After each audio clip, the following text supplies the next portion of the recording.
Anyway, question 30. We're getting there. We've only got 9 more to go, which is good because we've been doing this for an hour. Wow. Yeah. But at least it's better to hear us bantering about it than reading a big wall of text. Yes. Yeah. This is the whole point. Exactly. Which of the following do local authorities or the NHS help with? And they've given us a list. For me, none of the above. I'm a parent, and because I've somehow found the willpower to push through like the dark fog that descends, it's like winter is coming, but it's That's funny because you always get sad. I do get the sad. Yeah. So even though I managed to push through all of that, I have had occasions where I felt so trapped that I don't feel like there's any other way out of this mindset but to take drastic action against myself. But because I haven't done that, because I just couldn't put my kids through that, that's the final thing that always stops me. It doesn't diminish how much I suffer or how much I struggle with those thoughts. And that's the kicker for me. That's what puzzles me about this No, they just stop you from acting. Yeah. Doesn't mean I don't feel that way, but nobody cares because I haven't actually done the deed. Smashing. I'm sure I'm not the only one in that position. No, I know of many others actually. Yeah. So then please explain your answer in more detail. Okay. So I've ranted a bit about the thing that is IAPT. I remember being told to tell them or to downplay how low I was feeling, because if I told them exactly how mental I was, they would decline to help me. And even with downplaying it, they still wouldn't help me. Because I was too complicated. Yeah, which is, I agree with that, because it would be irresponsible to start digging about in all my childhood trauma, only to have to stop after 8 sessions. It's like, oh, we've opened the box for you. Have fun with that. Someone tried talking to me, a counsellor. Yeah. She just ended up turning around to me and saying, "You're very entertaining." Well, I mean, we do tend to mask our troubles with humour, don't we? Yeah. The only way to stay vaguely. She was just socially entertained for an hour a acceptable. week. Yeah. So again, the current support system for mental health relies heavily on those suffering having the mental spoons to find who might be able to help you. Because, nobody actually tells you. You might, if you're lucky, get a referral from the GP, but it's all self-referral rubbish now, isn't it? I'll go onto this website and fill in all these forms, and then, By they'll which point I've signpost forgotten you. the website. Yeah, and then they'll signpost you left, right and centre, and, maybe these people will be more suitable for you. And I just want somebody to tell me how I can get... Why is that so difficult to understand? Somebody tell me how I can stop feeling like this, please. That's all I want. That's it. It's not hard. I don't think that's a difficult concept to grasp. No. You'd think. But Heaven forbid we approach these things with any common sense at all. Sorry. I don't think it's also possible, No. It gives me rage. And then I talk about... It's the best that they could do is help you manage them thoughts. Find that's fine. But don't make me run around the houses to find that person. No. If that person even exists, which at the minute there are no such people. They're like the mythical NHS unicorns that, were seen once an eon ago, never to be seen again. That's how I feel about it anyway, Anyway, so, and then I talk about my, running with this charity that sent me the leaflets for that question. And then they ask... What needs or costs come with having a disability? So I've selected nearly all of them, apart from equipment and aids and respite. I mean, respite to a degree, please take my kids off me for a bit so I can chill out, but I have that, through family and my ex-husband anyway. Equipment and aids, do I really need... I love an air conditioner for the summer. Wow. Yeah. Oh, being sweaty, it's just like the worst feeling ever. But... the rest of, apart from that, not really. So I focused on, medical products. Now, this was more about if they changed the qualifying criteria of PIP and, excluded mental health conditions, which is kind of where I feel like they're going with all of this twaddle. It would mean that I'm no longer, what's the word? qualified? Yeah. Well, I no longer meet the criteria for free prescriptions. You Yeah. no longer qualify for the... Yeah. So I'm on, brace yourself for a big long list, duloxetine, 30 milligrams once a day, Amphexxa, 5 milligrams once a day, Amphexxa, 10 milligrams 3 times a day, quetiapine, 25 milligrams once a day, naproxen, 500 milligrams twice a day for that shoulder that no one will ever fix, omeprazole to stop me from developing an ulcer from eating all the naproxen once a day, Seretide inhaler because I'm asthmatic, I need to pay to be able to breathe. Brilliant. That's 2 puffs a day, Ventolin inhaler, and that's just when needed. Usually when it's like really... You need to take a breath after that. Oh, no, wait. Yeah. Oh. So without PIP, if they excluded mental health conditions, I would be out of pocket by £77.20 for all my medications, and that's just to keep me vaguely sane and vaguely comfortable. And again... And to be able to breathe. That Great. may not... It might be more than that. Because they come packed for 28. It's only 28, enough for 28 days. Yeah. They don't actually Yeah. go on for the bigger months. Yeah. So personal assistance, I go into the fact that, I need to have a cleaner, the things that I avoid, bathrooms, dusting. Ugh. Don't like them. Windows, even though you're really good at it. I loved it. It's just finding once I get started, I'm fine. I love cleaning glass. I love it. But it's just it's having to actually get all the rubbish out. That's the big stopper. Health services and social care. What was going to happen? Home stretch now. Yeah, we're nearly there. As evidenced in my response to question 30, there is no competent support for more complex mental health issues. And again, I've just ranted a bit more about how I fall into the cracks in the system, and I really don't think I'm the only one. Transport, I don't really drive anymore. I've only got access to one car. My partner uses it for work. We can't afford a second car. Even if we did have one, it would, 2 lots of insurance and 2 lots of tax and 2 lots of, no. So, but I know that, transport to go out and do things is good for your mental well-being, but I'm rarely able to achieve that because there's just too many hurdles in leaving the house. It's expensive. And, we said the other day, especially if you leave the house with kids, you can just bank on spending 50 quid just by stepping out the door. It's ridiculous. Utility costs, we've talked about that earlier. And I've also pointed out that I've nearly always got my telly on, playing for additional ambiance, whilst I'm picking up and putting down my phone 5 million times because I can't just focus on one thing. Oh, yeah. And other.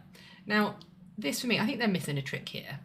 So rather than this whole focus on, you've got access to work grants where, you can get funding for additional equipment if you're already in work. What about those of us who have, been in a profession, ended up absolutely bloody hating it and burning out? Now, I fell into my line of work. I'm not sure how it happened. Just suddenly one day it's like, hi, you're a project manager in IT. I'm like, okay, great. I actually don't know because I'm retraining into something completely different. Yeah, I wouldn't. It's not something I would have picked for myself.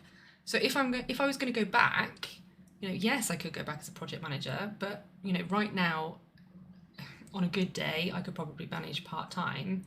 You don't get project managers that are part-time, really. And no. If you do, they're like, But they don't see the point of hiring them. No, they're like unicorn poop, or rocking horse poop, one of the two. It's not something that's often found. Well, I usually drop the F-bomb instead, but I'm trying to be polite. What I would like to see is somebody or an organisation I could reach out to, or who would engage with me because, I'm out of work and on benefits, to give me support on how I could achieve a new career, things I would enjoy, like doing this and doing the blog, and it's quite cathartic talking about all this stuff and getting my rants out there, and hopefully supporting somebody else that feels like us, who's like, what are they doing? It makes you feel more sane to know that you're not the only person that's sat there with their head in their hands wondering if the government's lost all of its common sense and logic. Yep. Yeah. And the other point with it is childcare help. That's one of my biggest hurdles for going back to work is, my children are not old enough to be left on their own. I mean, one of them is, but together they'd set the house on fire or kill each other or something. It would be a disaster. They can't be trusted together on their own. They hate each other. So if I went back to work part-time, I'd have to find school hours, which again are really, really, there's a lot of mothers looking for those jobs. There's a hell of a lot of competition. And when I have got the minimum wage and the minimum wages, yeah, exactly. You'd lose more than what you gain. Yeah. So that would have a knock-on impact to the other benefits I'm on. I probably wouldn't then recoup that from the work that I was doing. I would then probably end up having childcare costs on top of that. It would risk turning off some elephants. We've been doing this too long now. Jesus. Some elements of my benefits that took me a hell of a long time to get into place. So if I found working far too much, which is quite likely, and ended up having to, quit again, I would then be back to square one with these. And, some of these things took me 2 years to get. I don't want to do all that again. Just the thought of it makes me want to curl up in a small room, a darkened room and never come out again. Yeah. It's horrible. So, I can't afford to increase my outgoings. I'd need to earn a lot more than minimum wage to make it financially viable, more like a full-time wage. And, I am not mentally equipped to handle a full-time job. That's the only way I could justify the childcare costs. So I'm stuck. I haven't got the... We really need to rant at some point about this 30 hours free childcare rubbish. Oh yeah, but separately. I've not got the higher qualifications in order to get one of those jobs where that you're talking about. So I struggle. So the jobs that I can get, they would earn me minimum wage. Yeah, and that's it. Yeah. In which case, I need to be working a lot more, and I can't do that around the kids and the clubs and all the other shit and all their other goes needs. With it. Yeah, exactly. You live pretty much at the gymnastics place. I know. I need me a spa. My bed, package. You do a private space. Right. So then they've asked. Sorry, we're getting there. Keep going off on sidetracks. We've got ADHD. It's not our fault. We don't take ownership for it. It's the ADHD. If we align the support offered by PIP into existing local authority and NHS services, how could this improve things for disabled people? And I'm just like, guys, it needs to be the other way around. You improve access to the NHS and to diagnoses, and then that should automatically unlock the benefits, you'd think. Or have I just completely... I feel like I'm going... The more and more I read this, I feel like I'm the one that's insane.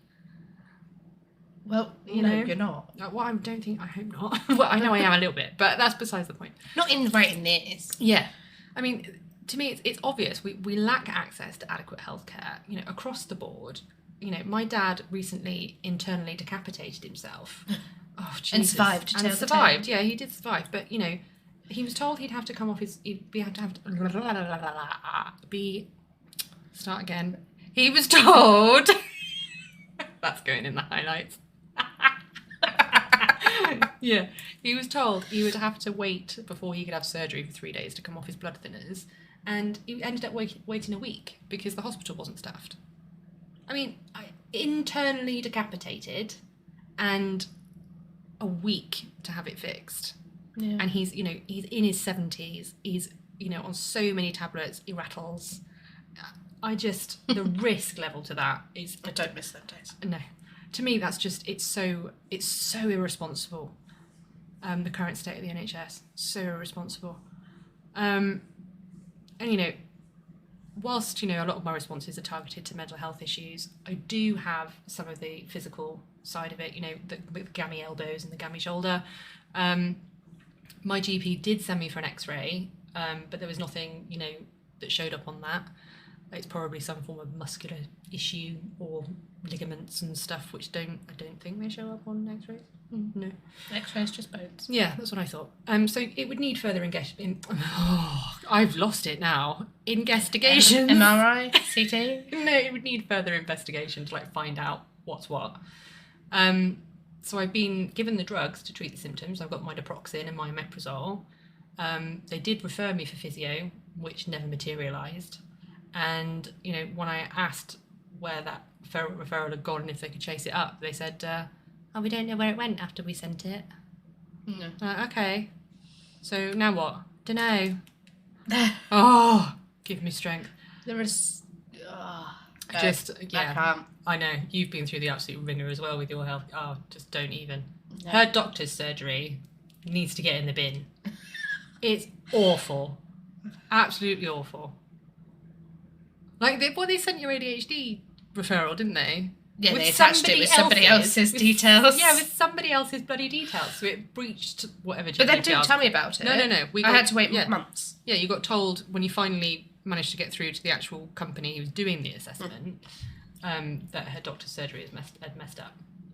And that it was then back in the gold. Oh. But then they even tried to deny it then. They was like, oh, we didn't do that. Yeah. So then we asked to see... Who did? The fairy? Well, that was the thing. Didn't we ask to see the original referral as well? And they were like, no, have that. You can't have that. No. So I can't have my own referral thing. Yeah. Oh, get in the bin. So yeah, I'm now in pain every day. I mean, could I go back and pester my GP? Probably. But should I have to when I've already been? And this is another complete waste of a GP appointment. You know, I've been once... I've said my piece. They haven't fixed it. Why do I need to go back again to prod them and take up an appointment that could be used for somebody else that actually needs it? Do you know what I mean? I do. There's so much double work going on because things just aren't happening properly behind the scenes. No. I really think they do. There are some arguments that can be said for like the overpopulation, not enough doctors, not enough nurses, not enough staff. But then where are the incentives to train people in those? You know, you see all the nurses strikes and the doctor strikes. Want to train. Yeah, but that's the thing. At the moment, you've got all the nurses strikes and the doctor strikes and the teacher strikes and all that. And these are the most critical jobs in our country. But all you see on the news is how they're not being compensated effectively. So why would our children ever want to train in one of those fields? It's crap. Yeah. So again, having worked in, the public sector for quite a while myself, I know how much the civil service wastes on contractors. Yeah. Like literally just flushes it down the loo like it never existed. It's horrendous. And they do the same thing with nursing staff. I can only imagine, because I've done beauty therapy as an agency, which I earn a lot more than what the regular staff will earn. So a lot of the nursing staff, again, I think, I certainly would if I was a nurse and I saw, somebody around the corner that was earning twice as much as I was, being an NHS member of staff, I'd leave and come back as agency. Why would you be daft not to? Well, yeah. Or have some odd sense of loyalty. But yeah, it annoys me. The whole thing's just absolutely up spout. Yes, so again, they've asked the same question but slightly differently. Do you think aligning PIP with local authority and NHS services could reduce the number of assessments per person that they would have to undergo, and would it help to reduce duplication? Obviously. Yeah, it's the same question. Yeah. NHS services need to be reformed from the ground up. Even sometimes just having the validation of a diagnosis, if you're in chronic pain all the time, or if you're, chronically in the dark fog. The diagnosis and knowing that it's been validated as an actual thing, so it's not in your head, you're not insane. It's relieving. I mean, it does, for me, and probably for you as well, the fact that, you've been fed for your entire life, here, have some more Smarties. Maybe these ones will work. You're depressed. This time. Yeah, you're just depressed. It's fine. You've got anxiety. Yeah.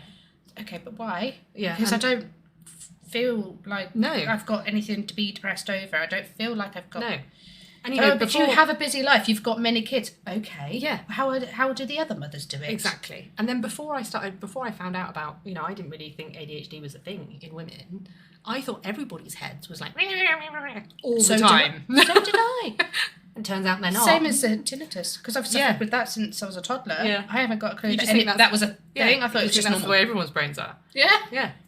Exactly. So, I just think with the current system, you've got all the million hoops to go through to get the diagnosis, particularly if it's more nuanced or chronic.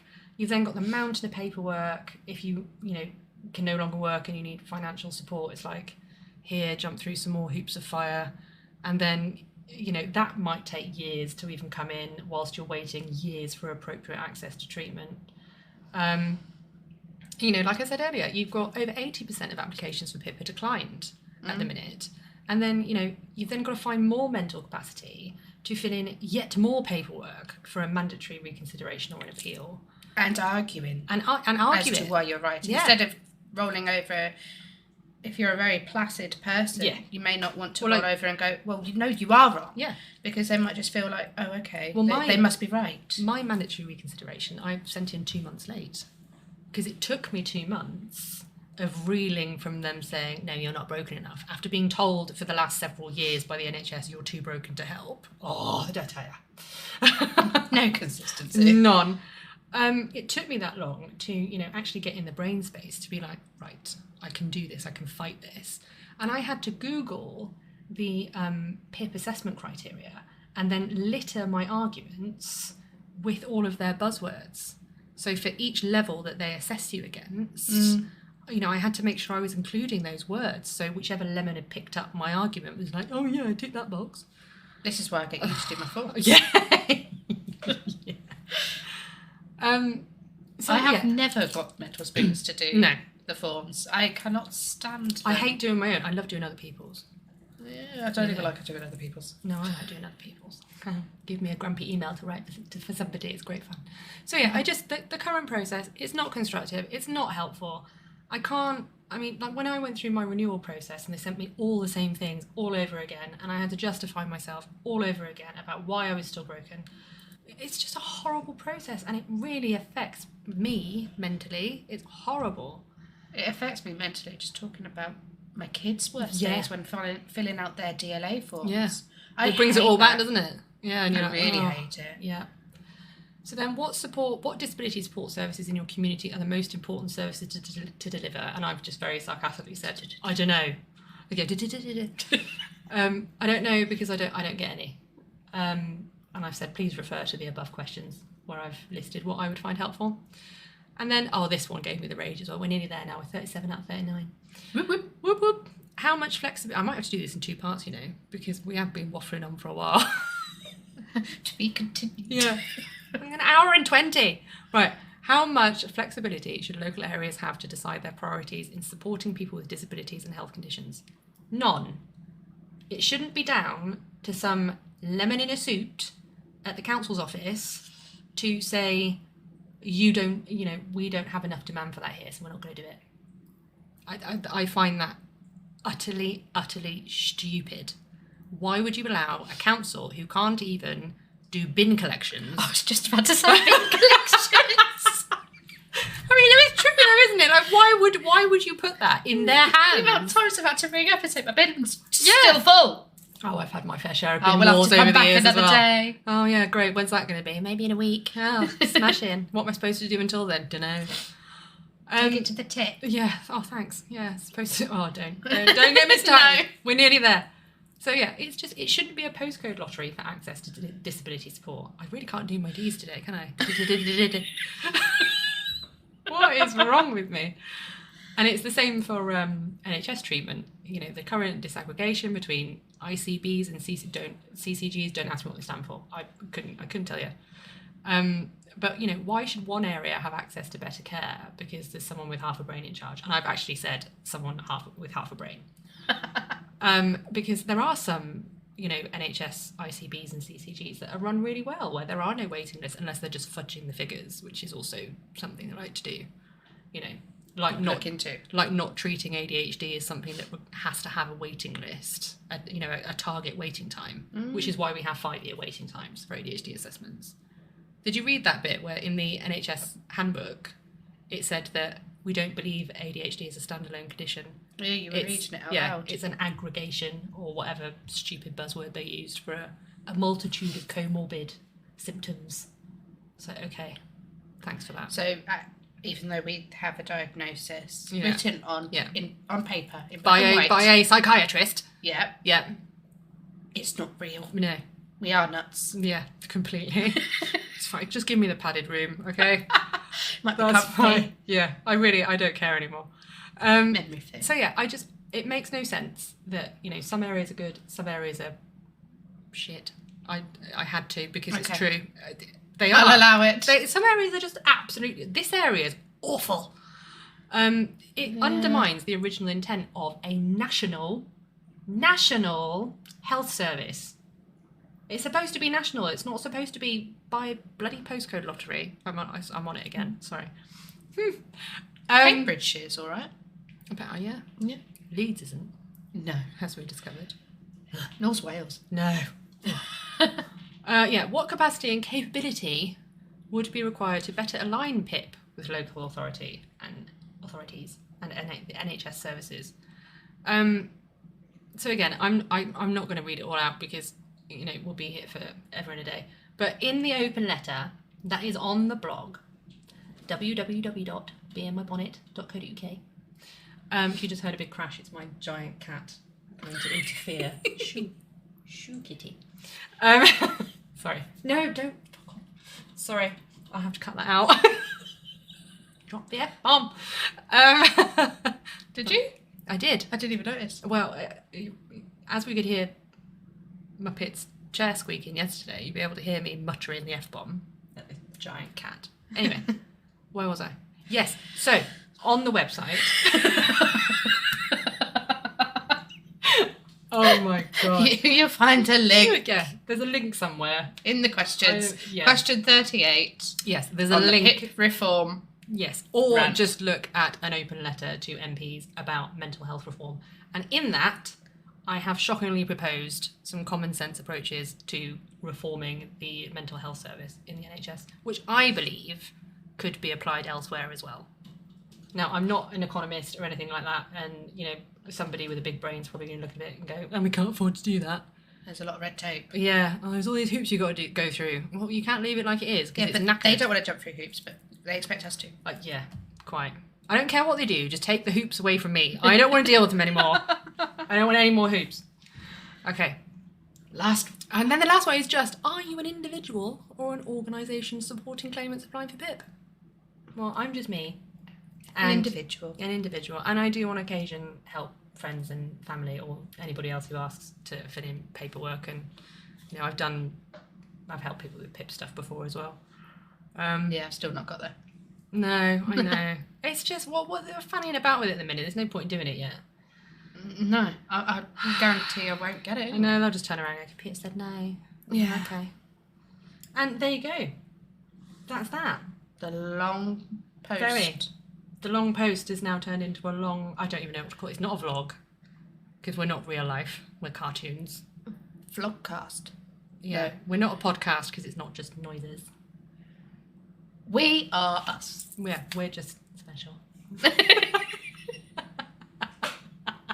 Very special. That's going in the highlights. So yeah, don't forget to like and subscribe to the YouTube. Have a look at the website. Have a look at all of our socials and gubbins. And, if you like walls of text, then there's plenty to read on the website. And, I also do more amusing things on the website as well, like the ADHD Chronicles.